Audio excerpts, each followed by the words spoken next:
हैं पटना के। ये जो आप चेहरे देख रहे हैं, ये वो पुलिसकर्मी हैं जिनको शर्म नहीं आती, क्योंकि नीट छात्रा से रेप और मर्डर के इस मामले में जो बड़ा अपडेट सामने आया है वो लापरवाही को उजागर करता है। अब तक रेप की धाराओं में एफआईआर दर्ज हुई ही नहीं है। एफएसएल रिपोर्ट आने के बाद सवालों में कई अफसर आगे। पटना पुलिस के कई अफसरों की लापरवाही सामने आई। जिस तरह से इस पूरे मामले को डिरेल करके दबाने की जो पुलिस ने साजिश की, उसकी परतें भी खुलती जा रही। कई ऐसे सवाल हैं जिनका जवाब अब तक पुलिस के पास भी नहीं है। ऐसे में सबसे अहम ये है कि ऐसे संगीन मामले को दबाकर पुलिस किसे बचाना चाह रही थी।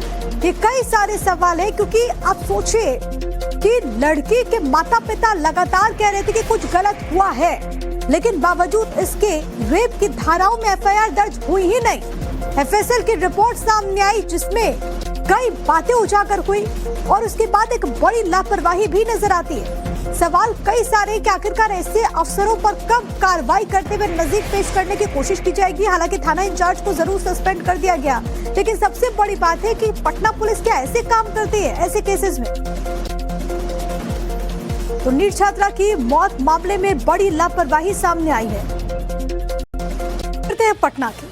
ये जो आप चेहरे देख रहे हैं, ये वो पुलिसकर्मी हैं जिनको शर्म नहीं आती, क्योंकि नीट छात्रा से रेप और मर्डर के इस मामले में जो बड़ा अपडेट सामने आया है वो लापरवाही को उजागर करता है। अब तक रेप की धाराओं में एफआईआर दर्ज हुई ही नहीं है। एफएसएल रिपोर्ट आने के बाद सवालों में कई अफसर आगे। पटना पुलिस के कई अफसरों की लापरवाही सामने आई। जिस तरह से इस पूरे मामले को डिरेल करके दबाने की जो पुलिस ने साजिश की, उसकी परतें भी खुलती जा रही। कई ऐसे सवाल हैं जिनका जवाब अब तक पुलिस के पास भी नहीं है। ऐसे में सबसे अहम ये है कि ऐसे संगीन मामले को दबाकर पुलिस किसे बचाना चाह रही थी।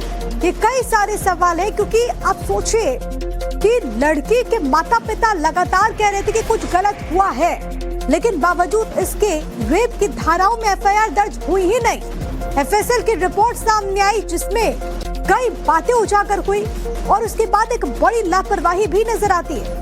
सवाल कई सारे कि आखिरकार ऐसे अफसरों पर कब कार्रवाई करते हुए नजदीक पेश करने की कोशिश की जाएगी। हालांकि थाना इंचार्ज को जरूर सस्पेंड कर दिया गया, लेकिन सबसे बड़ी बात है कि पटना पुलिस क्या ऐसे काम करती है ऐसे केसेस में।